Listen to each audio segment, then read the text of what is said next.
So long as you're starting with high quality beef, cooking a good steak is as easy as throwing it on the grill or searing it in a hot skillet. But if you want perfect steak, and I'm talking steak with a rich, brown, crackling crust and a medium rare core that extends all the way from edge to edge, then you need to take your technique to the next level. Now, traditional methods like broiling, grilling, or searing in a skillet leave you with one problem. Your steak develops a temperature gradient inside it.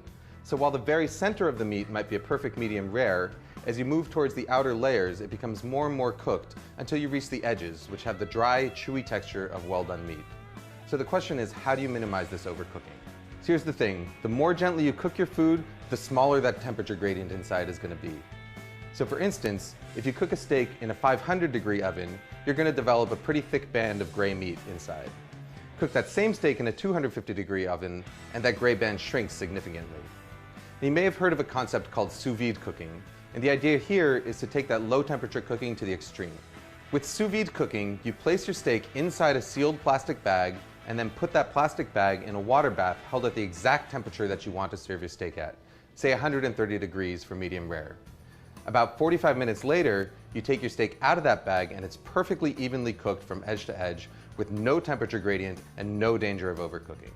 The problem is that sous vide equipment is really expensive, but there's an alternative.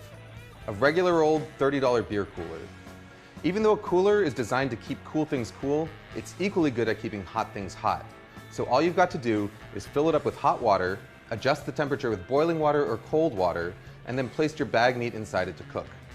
So long as you start a few degrees higher in order to compensate for the heat loss when you add your meat, it should be able to maintain its temperature for the 45 minutes required to cook most steaks, pork chops, lamb chops, chicken, or fish.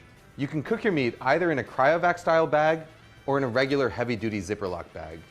In order to get the air out of a zipper lock bag, put your meat inside it, zip it up most of the way, and then slowly lower it into the water, sealing it just as the air is forced out.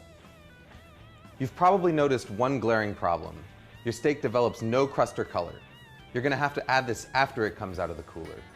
Now you can do this on a grill if you want to cook outside, but my personal favorite way is to finish it in a cast iron skillet. Just heat up some oil over the highest possible heat while you carefully dry the outside of the steak in order to help it brown faster. Season the steak generously with salt and pepper, and once the oil starts smoking, add the steak to the pan along with a couple of pats of butter. Cook the steak just until it's browned on both sides, about a minute or two, and then to finish it off, hold it up vertically with tongs in order to get the edges. The beauty of this method is total flexibility in terms of timing. Once your steak comes up to temperature inside the cooler, you can let it sit there for up to a few hours longer without worrying that it's going to overcook. Your steak is going to be hot and ready to sear as soon as you're ready to eat. You want to up your game even further? Then get yourself one of these guys. By combining the intense heat of a propane torch with a cast iron skillet, you can get a steakhouse quality char in a matter of moments. Just make sure that you shut off your smoke detectors first.